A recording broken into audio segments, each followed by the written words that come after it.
Go. Welcome everybody to a new Heel Heat. This is your squad. Jay with the blurry background, Benny from the stands at MetLife Stadium, and me, Paulinho, the home studio. Let's go. All right. Again, it's In Your House Takeover 2021. It's a short card, 5 usually. It's great shows. Let's kick it off real quick. We're gonna go start off with Mercedes Martinez versus Xia Li. Benny, what are you thinking? So one of the planned call-ups, or rather one of the rumored call-ups, I should say, because I know we spoke about this the other day, was Piper Niven actually debuting with Eve Torres. However, the other one that was rumored was Mercedes Martinez. So either way, whichever one of them it is, I don't think that Mercedes Martinez is actually going to win this match. They put way too much into Xia Li. So I'm going with Xia Li. Call it bias if you want, because I fucking love her, but I'm going with Xia Li.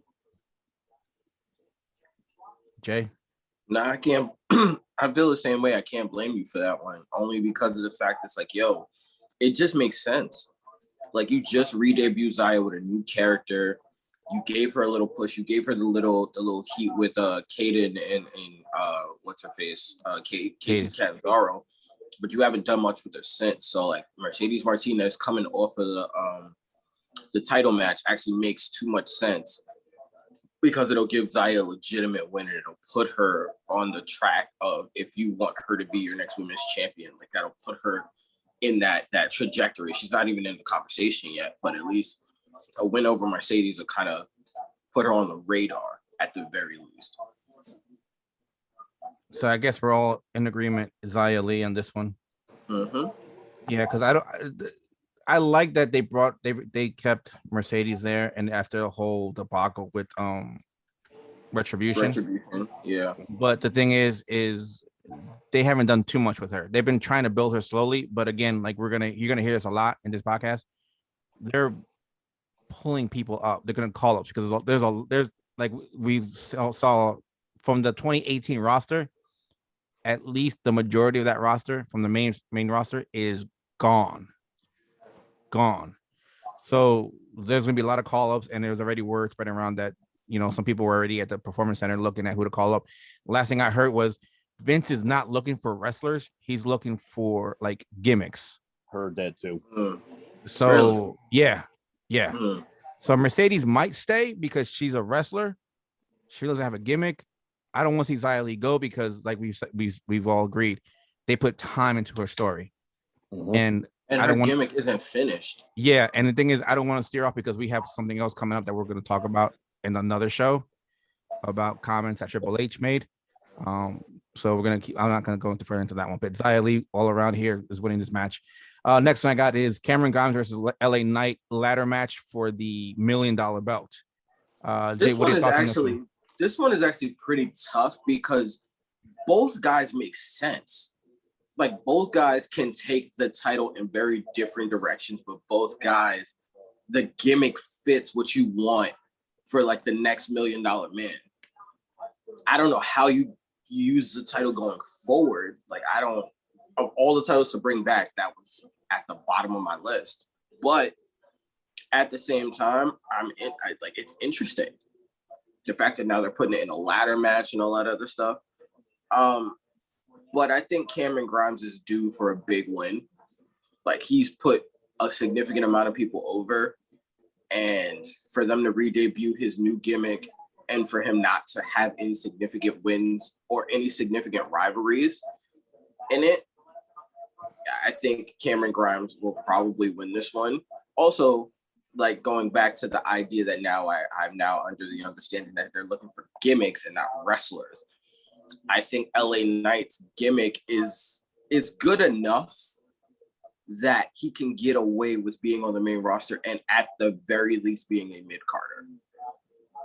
Because he's good enough on the mic and he's good enough to adapt, and he's a veteran in the business where he can adapt to any situation. Cameron Grimes still needs seasoning. You still need to see what he does with the title because, again, he's a good wrestler, but he's just settling into his gimmick now, where I'm starting to believe that he believes. LA Knight like came in hot. So Benny? Jay's actually got me questioning my pick right now. I'm not going to change it, but he's got me questioning my pick with just the idea that they could call up LA Knight. But just going off the history of what the $1 Million Championship itself is, that title has always been a heel prop. So to me, I think Grimes is going to get that title eventually. I just don't think he's getting it tomorrow. So I'm going with LA Knight. I mean, I don't think either one's a face personally. I don't know what they're trying to portray them to be, but I don't think either guy's a face by any means. Yeah, I believe the portrayal is supposed to be that Grimes is at least more face than LA Knight is. Yeah, this is what threw me off about this one here is like, okay, you have two heels. Like, be honest, both heels. I think I'm just like, how are you gonna pull this off? You know, and then the way I look at it, if the title fits Grimes' character, and going back to what I mentioned, that they're trying to pull up gimmicks, LA Knight fits his profile more to the fact that he might be more ready to get a call up than a lot of other wrestlers here. You know, plus he was probably able to get through a lot of the stuff and like, you know, he's ready. So this might be a rub for Grimes to get a good win over LA Knight. Yeah. And I can see LA Knight probably having a couple matches and then getting called up soon. And I also think that this is going to lead to Ted DiBiase managing Cameron Grimes, who I think could use it. Because again, he's good on the mic, but he's not WWE on the mic, if that makes sense. Yeah. Like he still sounds very indie, which I don't think there's an issue with it, but for what Vince and everybody else wants, and if you're gonna build, like, I don't see him ever being a world champion or like a main card or main event guy. But if you want him to become a high level kind of upper middle card kind of guy, I think DiBiase and just the heat that he naturally gets would definitely help Cameron Grimes in the long run. Yeah. Then the next one we have on the card is the winner take all the belts. The Bronson Reed and MSK versus Legado de Fantasma, Jay's favorite team name. Here's my thing though with this. I had one pick up until you guys said that there were going to be massive call-ups and that they're looking for gimmicks, not wrestlers. So I had my picks. But with this one, actually, it's tough because it doesn't make sense for either guy to drop the title since they just got it. But the fact that Vince needs so much new blood, and the fact that MSK and Bronson Reed have pretty much, you know, in a very quick fashion, done all they could do with those titles. And you've seen already what Santos Escobar can do. And you've seen what Legado del Fantasma can do given the chance. I think that they'll put the titles on Legado del Fantasma just so that it gives Triple H those guys to rebuild the mid-card around. And I only say that because I can't see Vince taking a shot on Santos Escobar with Santos Escobar being so damn small. And that's the only thing that's keeping me from having them retain, is because I can't see Vince calling up Santos Escobar. I can't. Especially with like the fact that his US title picture is Sheamus and the two little guys that he's never want to push. And he has no choice but to push now because there's just nobody else. I feel like you give him Bronson Reed, you give him MSK, and they, you know, you add MSK to the bare bones of the tag division. At least it gives it some kind of jolt. And you don't have to like try and build it around Randy and Riddle at this point. So that's what I'm going with. I'm going with Legado del Fantasma. That actually went way left from where I thought he was going to go when that started off. Like I said, up thing- until like 10 minutes ago, I was going the other way. I'm actually still going the other way. And honestly, if I MSK, get it. if this match was just MSK versus Legado, I would have actually gone with Legado. Mm-hmm. Because I could see them just snatching those titles off of MSK and then having them chase again. The fact that Bronson Reed is in the match makes me lean the other way. Because MSK, you could say they just won the tag titles, but they've held those titles longer than Reed has held his. Reed like literally just won his. And I don't think they're gonna. It's the same thing with Raquel Gonzalez later. I don't think they're gonna Keith Lee him. I do. That's exactly what I was going to refer to was the Keith Lee situation. I think they're going to Keith Lee him. Unfortunately, I think they're going to, and because of the fact that they have the whole that they won't say why Keith Lee isn't on TV wrestling and why he's not cleared. They need kind of that guy to fill that void, at least for now. And they need a guy to wrestle him when he comes back. You know, I'm starting to wonder if Keith Lee got COVID, to be honest. I think he did, and I think that the side effects of COVID is affecting him more than it's affecting everybody else, and it might be it might have something to do with his size. Yeah, I mean, think about He's trying to get cleared. Tatum said he was having trouble breathing, and he got COVID. How long ago? Like he was still having trouble breathing. Like January. Yeah, it's been months now, and that's around the same time Lee got COVID. Yeah. So all right, so I got a twist. Before there was any leaks about like what Vince was looking at from before in studio, I already had my mind made up. And this is the reason why. I had Legado and Fantasma winning, and I also had Bronson Reed turning heel at the same time. Remember, all the belts are on the line. MSK's taking the pin. Bronson Reed loses his belt, and he didn't even get pinned. Who is he going to blame? MSK. It's their fault. That's too much long-term storytelling for a call-up that's like right around the corner. I know, but here's the thing. Here's the thing, though. This is without the call-up. I mean, then you have Bronson Reed turning heel. I like Bronson Reed as a face, but he just doesn't. What's the word? I can't put too much into him as a face.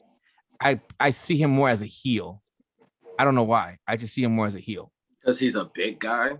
You have some big guys that are faces, but I don't know why I see him as a heel. Again, he doesn't have the level. Like the only big guys that can handle being faces are the ones that have the crazy charisma.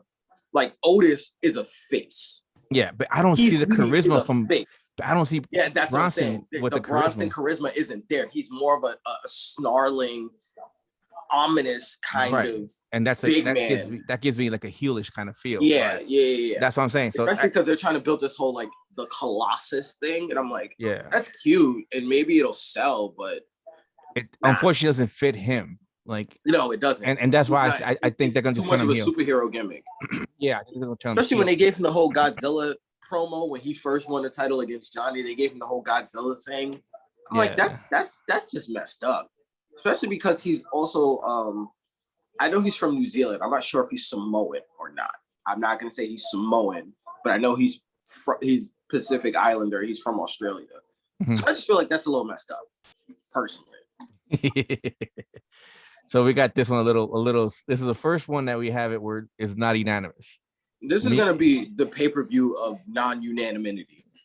Yeah, I think this is where we close. Either you guys close the gap, or run away with it. Yeah, because the first one, the Xia Li, we all agreed on, and LA Knight was different. So now we got Ember Moon going up against Raquel Gonzalez on her belt. Benny, what are your thoughts on this real quick? I don't even think this needs to be discussed. No, I don't think so either. There's absolutely no way Raquel Gonzalez loses this match. And I love Ember Moon, but she's not winning. I also think, again, you add the call-up situation, they could probably call up Ember Moon at this point. Ember Moon and Shotzi. Ember Moon and Shotzi. I don't like it. I'm not saying neither do I. Neither do I. I'm saying that they make the most logical sense only because of the fact that Raquel's still green. They've all Ember's already been on the main roster, and it's fairly simple to put her back into either a tag team or the title picture on either show. It's very easy to do. But see, here's my concern. The tag team between her and Shotzi is a good tag team. It's And If you call them up together, then you can, that absolves that right there. But the thing is, like, I think she would be hot if they called her right back up. Like that. But the problem is who do you take the title off of? Because for me, if you calling Ember Moon up, you're calling her up to right the wrong of her first call up. Like you're putting her into a major feud in which she's going to win. Where like no one at this point, because of how little women they have, no woman of substance can afford to lose. Like the only person I think that probably can afford to lose is Rhea Ripley, but they're just getting her title run going. Like they're just starting to do this. I mean, you gotta unless you call Ember up as a heel. Well, here's the thing. You have to remember, you have some teams that were dismembered because of the releases. Naomi's by herself now. Liv Morgan's by herself. So now they're back into singles. I was actually just about to go there. You know, so you have some. If you're gonna put together a full Riot Squad, then I understand. Well, they can take losses for now until they figure out what they're gonna figure out what they're gonna do with them again. What I'm talking about is if you're gonna bring Ember back, and you're gonna bring her back, like you said, I think she'd be hot as soon as she comes back. Right. You can't have her just get into a feud with Naomi or Liv Morgan and expect people to buy into them. Like those are enhancement talents at this point. Which is why I said that she needs to come up with Shotzi as a tag team together, because that way you help the tag team division. You don't mess around with the singles division, which is in a flux right now. Yeah. You know, and you put a little more on the tag team, and you have women that can take the pins. I think doesn't Nia Jax have heat with Ember Moon at some point? Wasn't there something? That might can't just be remember. kayfabe. Yeah. That might just be kayfabe, because I think if I remember correctly, the two of them were actually kind of cool, because like Ember and Alexa Bliss are cool, and so are that I know. So are Nia and Alexa. So I don't think there would be anything like real personal between the two of them there. Because you got to think about it. You can't bring back Sasha Banks for her to lose. No. Then you got Becky Charlotte coming back just came as back. well. Who? Becky. She can't come back and lose either. So and then there's still that long anticipated comeback. I mean, you can bring back Shotzi and do some kind of faux Riot Squad thing with Liv, but I don't think that's gonna go over with Liv as a talent. No, you can't do that. You can't do it. You can't do a Riot Squad without the authentic Riot Squad members. Right. It's not the same. That's what I'm saying. So what do you do with Ruby Riot? And that's another thing. You really can't do it without Ruby Riot. So I'm trying to figure out, like, okay, so what do you do with Shotzi? Yeah, why I said bring them back together as a tag team. There's no other way. And here's the concern, which is why we're gonna have another. We don't want to dig too deep. Is if you separate them, you just mess everything up. Right, because you just separated. Essentially, you separated Nia and Shayna with the Alexa Bliss feud. Now you have Reginald with Nia, but what do you do with Nia? It seems like they're just going to take her off TV for a little while. Yeah, but you know that's the complicated part, because you need challengers, but you need challengers that can be beat. I was about to say holding pattern until one of the title, pictures opens up. I think Nia going against Rhea makes sense. And I love what they're doing with Bianca and Bayley. My problem is, after Bayley, who does Bianca have? There isn't anybody. Like, the next person is like Carmella. I was actually just about to say, I could honestly see them throwing Carmella in there. And then you got to bring in the Eva Marie factor. Where exactly is she going to fall in the card when she shows up? Yeah. I heard that she's going to be there to help people give the rub. But I'm just like, then why are you spending so much time on her with all these promos? But that's the thing. Who is she? She doesn't have the kind of clout to give anybody a rub. That was my no one second cares one. about Eva Marie. Like, that's my second one. That's One, the big thing that's pissing me off. yeah, Like, one, you're spending so acting much like she's a money. big deal. She's not. Yeah, you're spending so much money on promoting this woman with all these vignettes. That's one. Two, she don't got that kind of clout where if you beat her, that's a rub. She don't got that clout. Oh, and also the rumor is that the Bella twins are going to make one last run. Yeah, because Yeah, their I show heard got that canceled So you know that they're winning the women's tag titles, unfortunately. at But one point or another. at least they'll be a quote unquote legitimate tag team. I mean, at least at this point, it won't do what Luke Owen is talking about, and ended up having Alexa and Lily win the tag titles. That would actually be hilarious. Don't put that out of the question. I mean, they did have Nicholas win the tag team title with Braun, so I wouldn't put it out there. Hilarious. So, all right, going to the main event, 5-way title match, fatal 5-way. We went through 4 matches already. Yep. Damn. Told you it was going quick. That's a quick card. Okay. Yeah. Defending champion Karrion Kross versus Kyle O'Reilly, Adam Cole, Johnny Gargano, and Pete Dunne. I'm gonna go with Jay first because I want to hear Benny's after this because I know his favorite guy is on here. This one is another one that's tough because I said it from jump. I never expected Kross to be in NXT as long as he's been in NXT. So it's like I don't understand what like this is one of those where like I don't understand this concept because it's 5-man instead of 6-man. So I'm like, I can't find one other person. Like I couldn't. Yeah, where's Finn Balor? Like, he's getting called up. Like Finn's getting called up. Yeah, I just want to know where he is now. But at least if you're gonna do it one more time, like give him like this last match where he could actually be useful. This one is tough because for me it doesn't make sense for Kross to win. Kross winning makes no sense at all whatsoever in any capacity.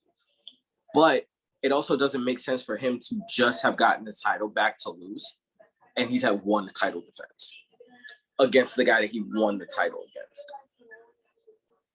That being said, there's also the factor of like, it just feels like Adam Cole's about to get called up. Like it just feels like he's here for this one last run. But his farewell match was 100% that Kyle O'Reilly match. And it felt like a farewell match. They're selected at that. Yeah. They're pushing, it seems like they're pushing a feud between Oney Lorcan and Bobby Fish. So there's that. The way is still kind of finding their way, if that makes sense. Mm-hmm. So I can't see Johnny getting called up. So for me, it looks like, and then they have Tommaso in a tag team, which that I have my own issues with, but I digress. It looks to me like the only 2 people that can actually win this match are Pete Dunne or Karrion Kross retaining. And that's the part that kind of confuses and scares me because I don't feel like either guy is the right move. Like, I don't know who the right move is, but I don't feel like it's any one of those 2 guys. It's tough. Heads or tails, man. Heads or tails. That's really what it is at this point. All right, so I'm gonna go with my heart on this one. I'm gonna say Pete Dunne wins, but Kross does not get pinned. No. Benny, what do you simply think? Because of the fact that like Kross losing in any capacity at this point doesn't make sense, but at least this keeps him strong. And he has so much more things to do on the main roster than he does now. And it just feels like that RK Bro thing is only there to get the titles until they can rebuild the tag division, and then it's Kross versus Randy Orton immediately. Benny, what are your thoughts? Paul, do me a favor. Go ahead first because I'm handling something. Okay, no worries. With this one, I think it's gonna be it's one where this is the only way you're gonna take the title off of Karrion Kross. There's no way he's gonna. I mean, if you look at the people in line for the title, they're smaller than him. There's nobody here. The only two that come close to giving him any kind of competition on a one-on-one in this match is Kyle O'Reilly and Pete Dunne, and that's it because of how vicious they are. But that's it. But they still, I don't think they can win. You can't believe a win. So I think at one point or another, they'll all four of them are gonna gang up on him and just super kick the crap out of him to take him out. And unfortunately, he's not gonna come back. He's gonna have to stay down, so he loses the belt. At the end of the day, I have a question though. Yeah. What is the likelihood that they pull the trigger and put the belt on Kyle O'Reilly this soon? Actually, that's my pick. Really? That's my pick. Really? Kyle O'Reilly is my pick for this. Wow. He is my pick for this. Wow. I think this is the way to get Karrion Kross off of TV and call him up. I agree with that part. I don't I feel like it's too soon. And because I don't feel like Kyle O'Reilly is a strong enough character at this point. Like he's had some really good matches, but I still don't see him as enough of an individual to be like, hey, he's your world champion. It was either between him and Pete Dunne because I don't see. That's why I said Pete Dunne. That's where I was. Yeah, because Adam Cole, he's been there, done that. Johnny Gargano, been there, done that. I want to see somebody new. It was between Kyle O'Reilly and Pete Dunne. And I had to like flip a quarter, just like you, like heads or tails, and my heart went Kyle O'Reilly. Because there was other things that like with Pete Dunne and Orny Lorcan and all that stuff being there, I'm like, they might have things to do with them still. So I don't think the belt is in the cards for him right now at this moment. I think they can have a good title with Kyle O'Reilly and anybody else he faces. He can have a match with Johnny Gargano. He can have a match with Pete Dunne. He can have a match with anybody else on that card, and he'll put on bangers.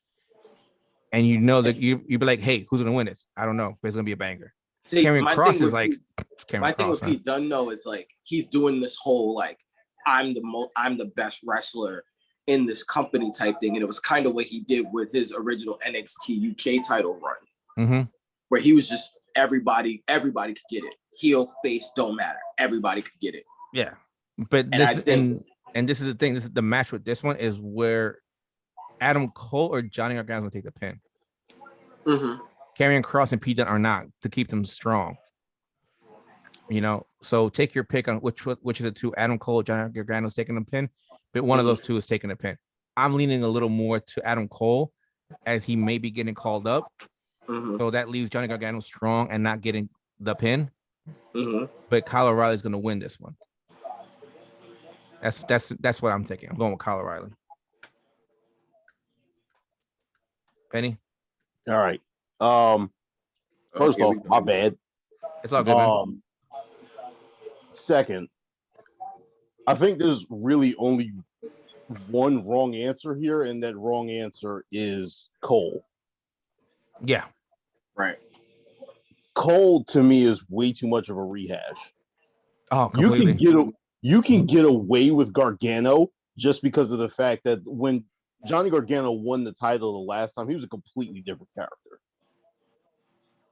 That being said, I don't think that's happening either. I'm afraid that Vince McMahon is going to look at Karrion Kross and Scarlett and be like, give me all of that. That was already the plan when they signed him. Yeah, I know. I'm just afraid that he forgot about it and now he remembered it. So that basically boils down to my two favorite NXT wrestlers in history. Same boat as me, man. Same boat as me. So I'm sitting here and I'm trying to decide how exactly this would work out. And part of me wants, you have no idea how bad I want to say Kyle O'Reilly with this one. I'm going to say Pete Dunne just because I think that Pete Dunne, unless they're going to go on an extended run with him, Pete Dunne could actually play the foil or the guy that holds the title until they get an actual takeover crowd back in front of them for Kyle O'Reilly to win that title.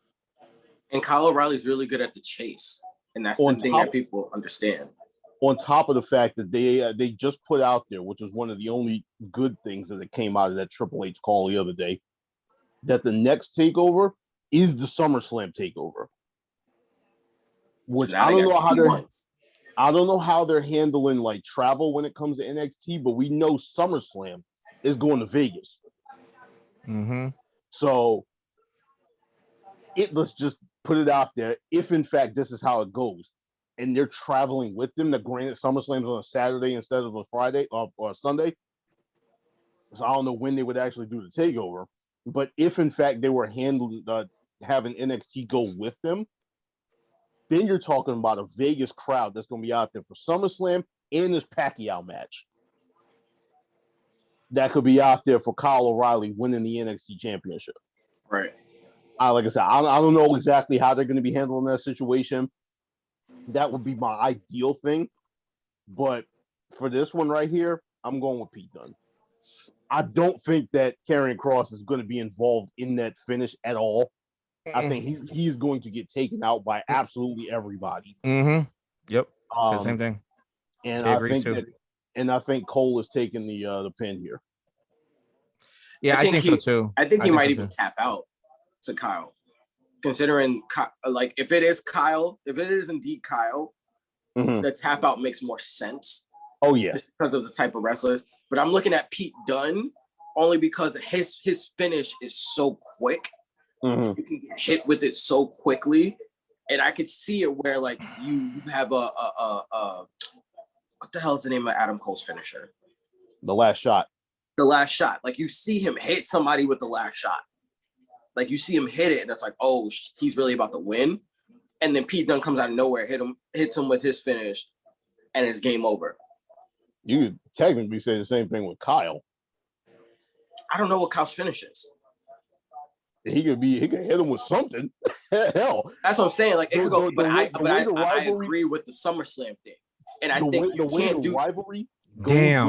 Is going with Cole and O'Reilly. Imagine O'Reilly hits Cole with the last shot.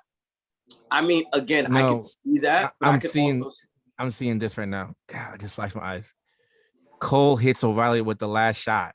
Cole stands on top of about to pin him. Then comes Pete Dunne, and he gets the pin. He takes out Adam Cole. And that's how I can see that. Golly. And I see what you're saying, because the thing is, I was going the exact opposite direction. O'Reilly takes out Cole in order to basically dead that entire feud. Like he's about to beat Cole and win the title. Pete Dunne comes in, takes him out of the equation, a la just like how Bobby Lashley did to Drew McIntyre. He doesn't have to pin him, toss him out the ring. He picks the bones and pins Adam Cole. Yeah.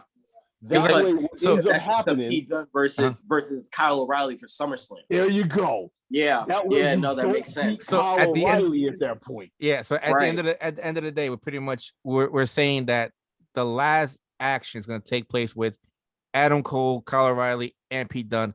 In some way or another, we have different outlooks of it, but those are going to be the last three. Because I could definitely see Johnny Gargano using the way to take out Karrion Kross too. Right. Because remember, Karrion Kross has heat with Austin Theory. Who does he not have heat with? That's fair. But I also it makes sense for that to be the way that he's taken out. So that like even if you bring him back for like a little quick second, you give him something to do, and then that's his farewell situation. Or you just keep him off of TV because you do something so devastating that it's like, yo, they might have possibly killed this man. Like they could do what they did with I forgot who it was that they powerbombed him through the freaking through the ramp. Was that in Damian the last Priest? takeover? Yeah, there you go. When they damn near killed each other. Yeah. So you can do it that way. And again, I think the ultimate setup is for Kyle O'Reilly versus Pete Dunne, because at that point, then you can call up Pete Dunne right before Survivor Series. Damn it, y'all making me change my pick now. Because think about With that whole crowd. The only title that really makes sense for you to put on Pete Dunne after his, UK championship situation is the NXT title. It doesn't make sense for you to put him in he's been in the North American title way too many times where you could have put it on him already. You should have put it on him already. It's a win. It's a win for the NXT and everybody involved. Pete Dunne finally gets his reign with the main title. Kyle O'Reilly wins the main title at the TakeOver SummerSlam in front of a live crowd, so you get that pop. And then you could call up Pete Dunne the next night. And the thing is, it's not a short reign because between now and SummerSlam, it's not a short reign. So, yeah. And also, too, what it does, in my opinion, it sets up for you because it seems like we're heading toward Sheamus versus Ricochet versus Humberto Carrillo, either at SummerSlam or Hell in a Cell, right? So if they don't flip the title and Sheamus does his whole thing where he comes out talking mad smack, and then Pete Dunne music hit the next night, and he beats Sheamus for the U.S. title off rip, that's probably the only way I think you can debut Pete Dunne and make it be effective and have a good title run. Yeah, and then you have him have that title run because him and Sheamus could put on some bangers. But then he can also wrestle Ricochet, Humberto Carrillo, Damian Priest. He can wrestle any number of people, no matter what the size is, because he is so brutal. He can make the title relevant again. Right. And then it also in the back of the whole situation, right? It gives you the possibility, even though it's unlikely, that if you are able to bring Walter over, you have so much history and heat there that if Walter shows up to face Pete Dunne again, that's one of those where you already have it where that'd be the first time Pete Dunne really looks weak because of how bad he lost to Walter last time. And you don't even have to do it where Walter comes over to be, a main card situation. You could have it be a situation where they face each other at Survivor Series for something. Where there be Clash of Champions, that whole situation. And you'll have Pete Dunne be the US champion versus the NXT UK champion. So it gives you that US versus UK thing, even though both guys are from the UK. So, I mean, I think, honestly, having Pete Dunne have his run now, even though it doesn't have to be long, and that's the thing about it, it may only be for a month and a half, and that's fine. That's completely fine because it gives them time to also build whatever's next. Yeah, line them up because again, we have a lot of guys at NXT that no one's seen yet. Nobody knows what they're gonna do. But the problem is, all the NXT guys are just all small. So you need guys who are smaller to be your top guys. NXT's run of big men is essentially over at this point. Yeah, Bronson Reed's the last one. Right, yeah, Bronson Reed's probably the last guy. Yeah. I got something on my mind. Go ahead. Just going along that same line of thinking that Pete Dunne holds the title until SummerSlam, the SummerSlam takeover, whatever that is called, and then gets called up afterwards. You could actually do something along the lines of, say, Pete Dunne goes the complete arrogant heel route just for a couple of minutes to say Kyle O'Reilly doesn't belong in the same ring with me. He needs to prove that he can actually hang with the NXT champion. So you put Kyle O'Reilly in a position where he gets his character built up, and in order to, say, pacify the need for an NXT championship match somewhere within the next 2 months, that's when you bring Balor in. Yeah. Balor comes in because he beat Pete Dunne earlier this year. He comes in. This is his final match in NXT since they want him up on the main roster. Pete Dunne finally rids himself of Finn Balor while Kyle O'Reilly is building himself up. So at the very least, both of them go into that SummerSlam takeover match with a win and on a hot streak. Then you take the title off of Pete Dunne.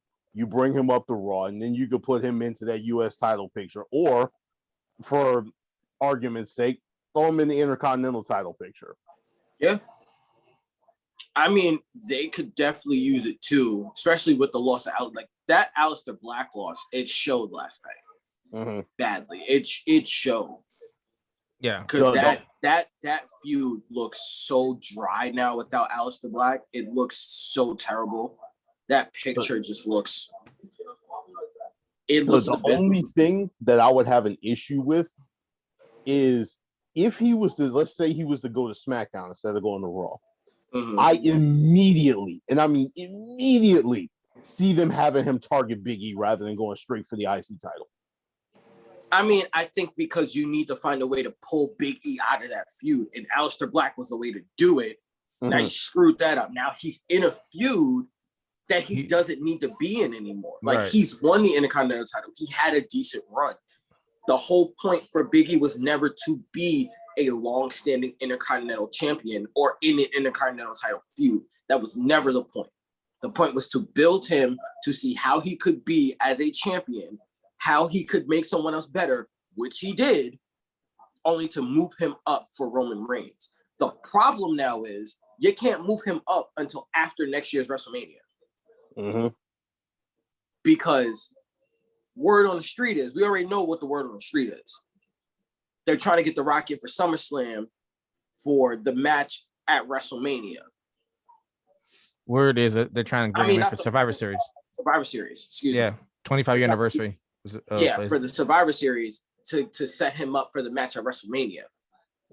Which, again, I don't have a problem with. The problem is now you have that entire main event card on hold. And you don't really know who's in the main event scene it's for him to have a blood feud with. Because usually what you would do is you would have him prove that he could be there, but the guys who are essentially the gatekeepers to the main event scene are all hurt or gone. Because at that point, then you would have Big E versus Braun Strowman or something similar, but that guy's gone. So, like they kind of screwed themselves in that situation. Oh, big time. And again, you would flip. And your favorite guy's coming back too. Who? Brock Lesnar. Well, he's coming back for that possible WrestleMania match with Bobby Lashley, so I don't have a problem with that. Here's the one little wrench that's getting thrown into that Brock thing. Apparently, from what I've heard, they don't want to bring Brock back until they have Brock Roman.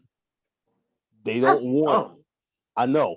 From what I was hearing, Brock Lashley isn't in the cards. That's stupid. Don't nobody want to see Brock Roman again. That's dumb. No, we've seen that enough times. We've seen that. It went like a good year and a half going after each other. And the thing is, they're both heels. They've been going at it since WrestleMania 31. Like, don't nobody want to see this no more, man. I'm sorry. I guess somewhere in Vince McMahon's mind, he wants to have them fighting over the affection of Paul Heyman, but like, I don't want it. Like, I understand the appeal of Brock Lesnar versus Tribal Chief Roman Reigns, but it's still Brock versus Roman. Yeah, I don't know. There's a lot to be going on and dissect on this thing. Stay tuned as we will have a special podcast that we're looking at. I'll just say this. Look at Triple H's latest comments that he said in regards to women's wrestling and NXT roster and call-ups and all that. And we might make it into one, but I doubt it. We'll probably make it into two special podcast shows for that one, because I think each one will take a show in itself. Yeah. Pretty much. So thank you for joining us for this edition of Heel Heat NXT in Your House 2021. We'll see you guys soon. We'll talk to you guys. Jay, Benny, we out.